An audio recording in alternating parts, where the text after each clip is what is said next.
Hello. பேசணுமா ஐயா? வணக்கம் ஐயா, வேலூர் விஜயகுமார் ஐயா.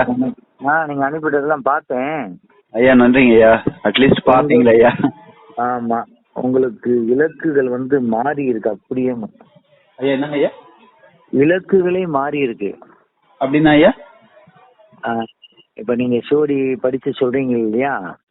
ஆமாங்க ஐயா. பாரு உங்களுக்கு. ஆமாங்க ஐயா. இனி வாசிக்கப்படாமலேயே சோடியின் வார்த்தைகள் உள் செல்மாம். சரிங்க ஐயா. வாசிக்கப்படாமலே சோடி அப்படி கையில் எடுத்துட்டீங்கன்னா எதிராளி உட்காந்துருக்கவனுக்கு அத்தனை இது உங்க மண்டைக்குள்ள வந்துருமா. சரிங்க ஐயா. அது அறிவாக்குன்னு சொல்லுவாங்க. ஆமா ஆமாங்க ஐயா. அது எல்லாருக்கும் வராது. சரிங்க ஐயா. என்ன படிச்சு அதுக்கு விளக்கம் தெரிஞ்சு அதுல இருக்கும் வார்த்தை இல்லாம இருக்கும், ரொம்ப குழம்புவாங்க. ஐயா. ஆனா உங்களுக்கு அது தானாக ஓலையின் எழுத்துக்கள் உள் சென்று வாய் வழியாக வரும் அப்படிங்கிறான். சரிங்க ஐயா. அடுத்து புதிய மாற்றம், பயிற்சி கூடம். நீங்களே மற்றவங்களுக்கு பயிற்சி கொடுக்கலாமா, பள்ளிக்கூடம் மாதிரி, அதாவது பாடசாலை மாதிரி வைக்கலாமா. சரிங்க ஐயா. ஆளுமைனா பெரிய ஆளுமைனா அரசியல்வாதிகளோட ஆளுமைனா முதலமைச்சர் சொல்லலாம். இப்படி தலைமை உங்களை அழைத்து ராஜபீட அதிபதியாக கூட மாற்றுவார்களாம். ராஜபீட அதிபதினா அரசாங்கத்துக்கு ஐடியா சொல்றோம் இல்லையா, அது மாதிரி. அப்புறம் துணை கொண்டவளின் ஜாதகம் அப்பப்ப விலகி ஒண்ணு சேருதான். பொண்டாட்டி பிள்ளைகளோட தானே இருக்கீங்க. ஆமா ஐயா. அப்பப்ப ஜாதகம் விலகி ஒண்ணு சேருதான். மனஸ்தாபம், கோபம் எல்லாம் கொந்தளிக்கும் நேரம். சரிங்க ஐயா. அப்ப நம்ம அதுக்கேற்ற மாதிரி நடந்துக்கணும். சரிங்க ஐயா. இல்லாட்டி வாழ்க்கை குலைந்து விடும். சரிங்க ஐயா. விழுந்து போன உறவுகள் மீண்டும் ஒட்டி கொள்வார்களாம். நீங்க செல்வ பிரச்சனையிலையும் தப்பே செய்யாம குற்றவாளி கூண்டிலையும் விழுந்து வந்துட்டீங்களாம். சரிங்க ஐயா. ஓர் இலக்குகளில் கோடிகள் புரளும். ஏதோ ஒரு பொருள் உங்க கைக்கு கிடைச்சு கோடி கணக்குல வருமா. ஆசிரமங்களும் ஆலயங்களும் நிறுவும் நிலை அன்ன சேவையும் ஆலய சேவையும் மக்களை வழிநடத்தும் சேவையும் நாட்டை திருத்தும் சேவையும் உமக்கு வருமாம். அடுத்து பிரளயம், இது ஒரு சேவையாம். இதுல பெருசா வருமானத்தை எதிர்பார்க்காம இருக்கிறப்பதான் இது வருமானம் வருமாம். அந்த சுவடி இதுல சேவை தொழிலில் எதிர்பாராத பொழுது செல்வம் வருமடா, மாற்று தொழில் ஒன்று உமக்கு அமையும்டாங்கிறான்.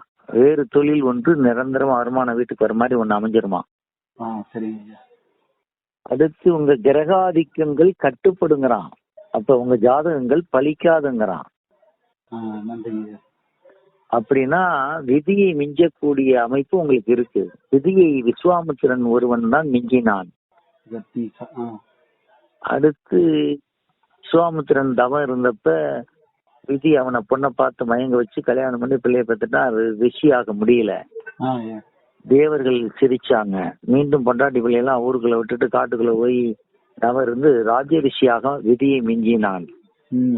இன்னொருத்தன் மார்க்கண்டேயன் விதியை மிஞ்சினான். மார்க்கண்டேயன் 16 வயசுல ஆயுள் முடியும்னு தாய் சொல்றா. போய் சிவனை கட்டி பிடிச்சுக்கிட்டு யமனை எட்டி உதைத்தான் சிவன். அவன் விதியை மிஞ்சி வாழ்ந்தான். உங்களுக்கு விதிரேகை முடிஞ்சு போச்சு. வயசு 44 இருக்குமா? 44 இருக்குமா? ஆமா 44. ஏன்னா 4 நாளோடு விதிரேகை உமக்கு முடிகிறது. அப்ப விலங்குகள், பறவைகள், மனிதர்கள் எல்லாத்துக்கும் விதிரேகை கடைசி முடிய வரும். உங்களுக்கு விதிரேகை முடிஞ்சிருச்சு. லட்சத்தில் ஒருத்தனுக்கு தான் விதிரேகை முடிஞ்சு எண்ண ரேகை உதயமாகுமாம். நல்ல காலில் பாத்தீங்கன்னா ஒரே ஒரு ரேகை வலுவா கத்தியில கிழிச்ச மாதிரி இருக்கும். அதான் எண்ண ரேகை. அப்ப எண்ணம் போல் வாழ்க்கை எண்ண ரேகை இருக்கவனுக்கு தான் வரும். அது விதிரேகை மறைஞ்சவனுக்கு பிரமன் எழுதிய விதி அழிச்சிட்டு நீங்க விதி எழுதிக்கணுமா. இப்படிதான் வாழ்வேன், இப்படித்தான் இருப்பேன், இந்த நட்பை வச்சுக்குவேன், இந்த நட்பு வேண்டாம், இந்த ட்ரெஸ் போடுவேன், என் வாழ்க்கை இப்படித்தான், நீங்க தான் தலையெழுத்து எழுதிக்கணுமா. அப்ப இனிமேல் நீங்க தோத்து போனாலும் நீங்க தான் காரணம், வெற்றி அடைந்தாலும் நீங்க தான் காரணம். உங்களுக்கு எல்லை தாண்டி செல்லக்கூடிய, கடல் தாண்டி செல்லக்கூடிய வாய்ப்பு வருமாம். அதன் மூலமாக ஒரு அமைப்பு உருவாகும்னு போட்டிருக்கான். டெஸ்ட் மாதிரி உருவாகி கோடிக்கணக்கில் அதை போடுவாங்களாம். சரிங்க ஆளுமை கிடைக்கும் அப்படின்னு, இல்லாட்டி அரசியல கூட உங்களை பிடிச்சி நிக்க வச்சிருவாங்க. சரிங்க நீங்க பாட்டுக்கு சேவை செஞ்சுட்டு இருக்கீங்க மக்களுக்கு, அப்படிலாம் வரும் முன்கூட்டியே சொல்லிட்டா நீங்க உஷாராயிக்கலாம் இல்லையா? ஆமாங்க வந்தா நல்லதுன்னா ஏத்துக்கலாம், கெட்டதுன்னா அதான் விதி உங்க கையில கொடுக்கப்பட்டது பிரமன்.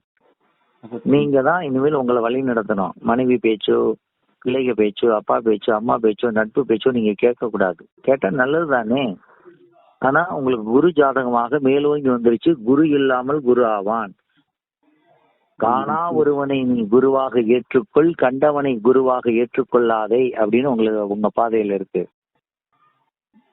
காணா ஒருவனை குருவாக ஏற்றுக்கொள் அப்படின்னா உங்களுக்கு நித்திரையில் கனவுல வரும். நிஜத்துல பார்க்காதவனை குருவா ஏத்துக்கலாம். சித்தர்களையோ ஞானிகளையோ அகத்தியரையோ ஏத்துக்கலாம். கண்ணில் கண்டவனை குருவாக சொல்லாதே, குருவே நீயடா அப்படின்னு இருக்கு. குருவே நீயடா, உனக்கு எதற்கடா குரு, கண்ணில் காணாதவன் தான் உனக்கு குரு, உன் நாவில் வந்து அந்த குரு அமர்ந்து கொள்வான் அப்படின்னு இருக்கு.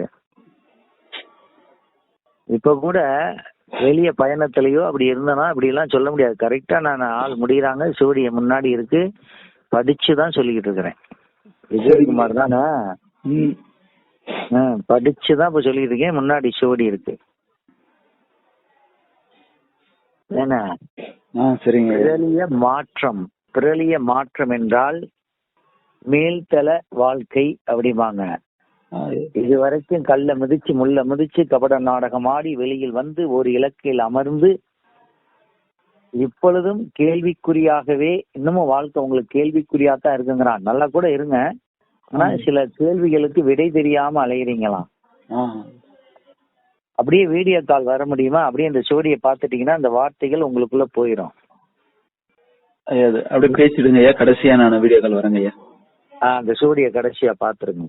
ஆமா ஐயா, இப்போதைக்கு படிச்சிடுங்க ஐயா. அற்புதங்கள் பல நடக்குமடா, அதிசயங்கள் நடக்கும், அகதீஸ்வரனே உனக்கு காட்சி அளிப்பான் அப்படின்னு இருக்கு. சரிங்க. அவர் வந்து காட்சி அளிப்பாரு. சித்தர்களுக்கு 11 சித்தர்களுக்கு ஆலயம் கட்டுவாய், அள்ளி கொடுக்க 5 பேர் வருவார்கள். ராஜ்யத்தை ஆழ்ந்தவர்களும் கலை உலகை சார்ந்தவர்களும் வீழ்ந்து போனவர்களும் புதிதாக ராஜ்யத்துக்கு வந்தவர்களும் ஒரு பெண்ணொன்றும் ஆதிக்கத்துக்குரிய ராஜ்யத்தில் ஆண்டவர்கள் அப்படின்னா பரம்பரை ராஜாக்களின் வம்சங்கள் ஒன்றும், எல்லாம் 5 பேர் வந்து உங்களுக்கு உதவி செய்வாங்களாம் ஆலயம் கட்ட. சொற்பொழிவு ஆற்றியவன் சொர்க்கலோகம் போல் ஒரு ஆலயம் கற்றுவான் சித்தர்களுக்கு அப்படின்னு போட்டிருக்கு. கட்டிக்கொண்டதின் ஜாதகம் இனிமேல் தான் பலிக்குமாம். இது வரைக்கும் பலிக்கலையாம் பொண்டாட்டி ஜாதகம், இனிமேல் தான் பலிக்குமா. ஒரு கை ஓசையாகாது, இருகை சேர்ந்து ஓசையாகும். அகதீஸ்வரன் சுத்தி கொண்டே இருந்தான். சிவன் சொல்கின்றான், பூலோகத்திற்கு போடா, லோகமித்ரா என்று ஒருத்தி இருப்பால், அவளை கட்டிக்கொள், பின்புதான் நீ சித்தருக்கு தலைவனாவா என்று. வந்தான், கட்டினான், சித்தருக்கு தலைவனானான். பல சுவடிகள் வடித்ததை அள்ளி வீசினான். எல்லோருக்கும் பாடம் கற்றுக் கொடுத்தான் அகத்தியன். அதுபோல் நீ கற்றுக்கொண்டதை பெண் தொட்டு மனைவியின் ஜாதகம் ஒன்று சேர்கின்ற பொழுது இந்த வித்தைகளை பிறருக்கும் கற்றுக் கொடுக்கும் பாக்கியம் உமக்கு இருக்கிறதாம். மேல்தளத்தில் வாழப்போகும் உனக்கு அஸ்திவாரம் போடும் நாள் ஆடி 18ஆம். உங்களுக்கு பிறர் கர்மாக்கள் நிறைய இருக்கான். காணிக்கை வாங்காது நீ சொன்னால் அந்த கர்மாக்கள் உன்னிடம் அதிகமாகுமாம். சரிங்க. காணிக்கை வாங்காம ஜாதகம் சொல்லக்கூடாது. கொடுக்கறது கொடுக்கட்டும், என்ன இருக்கிறவங்க அதிகம் கொடுக்கட்டும், இல்லாத ஏதோ ஒரு 10 ரூபாய் கொடுத்துட்டு போட்டோம். பிறர் கர்மாக்கள் போக வேண்டும் என்றால் ஆடி 18 இருந்து ஏறுமுகமாம் ஜாதகம். உனக்கு ஒரு பரிகாரம் சொல்கின்றான். ஆடி 18 அன்று 18 லயனம் 18 பேருக்கு அன்னமும் பணமும் கொடுக்க வேண்டுமாம். 18 சாப்பாடு வாங்கி அதுக்குள்ள 10 ரூபாய போட்டு அதாவது பசியும் பணமும் கொடுக்க வேண்டுங்கிறான். பசியை தீக்கணுமா, பணத்தை கொடுக்கணுமா? அப்ப சன்னியாசியிலங்கிட்ட இருந்தா இல்ல கோயிலுக்குள்ள போய் 18 பேத்துக்கு அவன் சாப்பாடை கொடுக்கும்போது அவன் திறந்து பார்ப்பான். 10 ரூபா அவனுக்கு பெருசா தெரியும். 10 ரூபாயும் இருக்கும், சாப்பாடும் இருக்கும். அப்ப கர்மங்கள் காசோடு போகுமடா, அன்னம் அத்தனை தோஷத்தையும் எடுக்கும்டாங்கிறான். அதான் உங்க பரிகாரமே. பிற கர்மாக்கள் உங்களை பாதிச்சிருக்கான். அதனால பிறைசூடி ஆதிக்கம் வளரும் ஜாதகம் தான் உங்கள் ஜாதகம். அப்ப ஆடி 18 என்னைக்கு வருதுன்னு பார்த்துட்டு 18 பேத்துக்கு பணமும் பசியும் 10 ரூபா தாள் உள்ள இருக்கணும், சாப்பாடு இருக்கணும். கடையிலையாவது வாங்கி அப்படி பேக் பேக்கா தனித்தனியா 18 பேத்துக்கு கொடுத்துருங்க. அதான் பரிகாரமே, வேற பரிகாரமெல்லாம் கிடையாது. உள்ளூரிய விளையாடுதல் உங்களுக்குள்ள உள்ளங்கையில் உலகம் வந்தது போல் உமக்கு மொத்தம் 9 சுவடிகள் உம்மை தேடி வருமாம். கிரகங்கள் சுவடியாக வந்து உன் இல்லத்தை அலங்கரிக்குமாம். சொந்த மனை வாங்கும் நேரம் வந்ததாம். அம்மன் கோவில் அருகாமையில் உமக்கு ஒரு இடம் கிடைக்குமாம். அம்மன் கோவில் பக்கத்துல வீடு, சொந்த வீடு வாங்க போறீங்களா? இப்ப வாடகை வீடா? இல்ல, அப்பா கட்டின வீட்டுல இருக்காங்க. அப்பா கட்டின. எந்த ஊர்ல இருக்கீங்க? வேலூர்ல வடகுந்தாங்கன்னு ஒரு சின்ன கிராமம் ஐயா. விக்ரமாசின்னு ஒரு குக்கிராமம் ஐயா. அப்ப அங்க எப்படி போனீங்க? அப்பாட்ட எங்கேயோ திருநெல்வேலியில இருந்து முத வந்தீங்க என்கிட்ட இல்லையா? இல்லையா, வேலூர்ல இருந்து தாங்க ஐயா வந்தேன். அப்ப உங்க ஜாதகத்துல வருவோரை எல்லாம் ஏற்றுக்கொள், ஏசுவோர் ஏசற்றும், தூற்றுவோர் தூற்றட்டும், நீ வீறு நடை போடடாங்கிறான். எவனா என்னமோ சொல்லிட்டு போட்டான். அப்பா உடனே 1000 பேர் சாமி தான் காலில் விழுதான், பூதம் தான், செட்டன் தான், நல்லது நானுதான் போய்கிட்டு இருக்கேன். மடியில் கனம் இருந்தால் வழியில் பயம். ஒன்னும் நம்ம கிட்ட ஒண்ணுல போயிட்டே இருக்கணும். அதே மாதிரிதான் என் மகனுக்கும் வருமா, தவறு செய்யாமலே குற்றவாளிக்குள்ள நிக்கக்கூடிய கட்டம் வரும். என்னமோ சொல்லிட்டு போட அப்படின்னு நம்ம போயிட்டே இருக்கணும். பிறைசூடிய வாழ்வு உனக்கு தொடங்கும் ஆடி 18 இருந்து பெருக்கு ஜாதகங்கிறான். அப்படின்னா உச்சத்துக்கு பெருகுமாம். அதனால உங்களுக்கு பரிகாரமே ஆடி 18 அன்னைக்கு 18 பேத்துக்கு சாப்பாடும் பணமும் 18 பேத்துக்கு கொடுத்துருங்க. பாவங்கள் கர்மங்கள் காசோடு போயிடும். பாவங்கள் பசி தீரும் போது போயிடும். மற்றவன் பசி தீரும் போது போயிடும். சித்தர்கள் ஆட்கொள்வார்கள். 18 சித்தரை வச்சு ஒரு கோவில் கட்டுறீங்க, கோவில்ல உட்காடுறீங்க, நிர்வாகம் பண்றீங்க. ஊரும் உலகமும் உண்மை தேடி வரும். ராஜ்யத்தையே மாற்றக்கூடிய வல்லமை உங்களுக்கு இருக்கான். பெரிய விஷயம் இல்லையா ராஜ்யத்தை மாத்துறது? அப்படிப்பட்ட ஒரு அமைப்பு இருக்கு.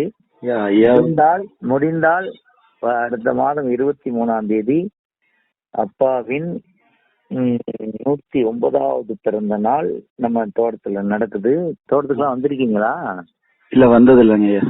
வந்தது இல்ல. நான் எல்லாத்துக்கும் லொகேஷன் அனுப்புறேன். என்ன வாங்க. எல்லாம் அப்பாவுக்கு அம்மாவுக்கு என் பொண்டாட்டிக்கு சிலை கட்டியிருக்கேன். முத பொண்டாட்டிக்கு சிலை கட்டி திறப்பு விழா. அப்பா அம்மன் தாய் தந்தை தாரம் 3 கடவுளடா. பொண்டாட்டிய கடவுளா நினைங்க, கடவுளா கும்பிடுங்கடா உயிரோட இருக்கும் போதே அப்படின்னு சிலை கட்டியிருக்கேன். பெரிய பெரிய சிலை. சமத்துவ ஆன்மீக கழகம்னு அன்னைக்கு ஆரம்பிக்கிறோம். எல்லாரும் ஒண்ணு சேர்க்கும் விதத்துல நம்ம சமத்துவ மதம் ஆரம்பிச்சு எல்லா கோடீஸ்வரர்களும் அதுல இணைச்சு, அதுல இணைஞ்சவங்களுக்கெல்லாம் வீட்டுக்கு விசேஷங்கள் நடந்தா பண உதவி செய்யறோம்.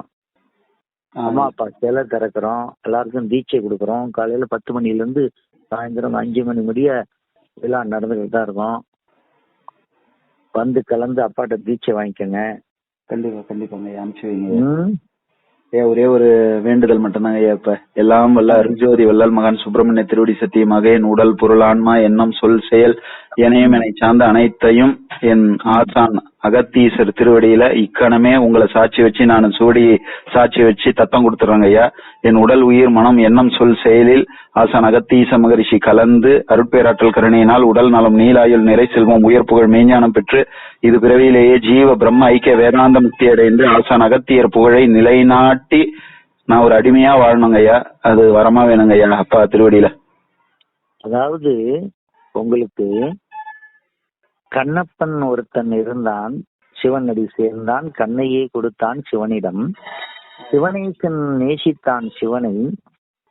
நீ அகதீஸ்வரனின் அடிமையாவது விதிக்கப்பட்ட விதி. அடிமை என்பதே அவனின் உதவியாளன் என்பதுதான். அவன் பாதங்களை நெஞ்சில் தாங்கியவன் நீ. ஆமாங்க. அவன் அவன் அருள் என்றும் கிடைக்கும். இந்த அப்பாவின் அருளும் கிடைக்கும். விரைவில் எதற்காக விஜயகுமார் பிறந்தானோ அந்த இலக்கை அடைவான். நன்றிங்க ஐயா. அந்த இலக்கை அடையும். சுவடி நல்லா இருக்கு. அப்படியே வீடியோ கால் வந்து சுவடியை பாத்துருங்க. ஏன்னா படிச்ச சுவடியை பார்த்தா கண்கள் மூலமாக எதுவும் நடக்குமா? ஏன்னா நீங்க போன் பண்ற நேரம் நான் சுவடியில உட்கார்ந்து இருக்கேனே, இப்பதான் வெளியே போறாங்க. சரி பிரதோஷமாச்சு இன்னைக்கு ரெடி பண்ணலாம்னு எந்திரிக்கும் போது சுவடி வந்துருச்சு, உட்காந்துட்டேன். போன் வந்துருச்சு, உட்காந்துட்டேன். கால் பண்றேங்க ஐயா. வாட்ஸ்அப் கால் பண்றேங்க. வாட்ஸ்அப் கால் பண்ணுங்க, வீடியோ கால் பார்த்துட்டு. நன்றிங்க.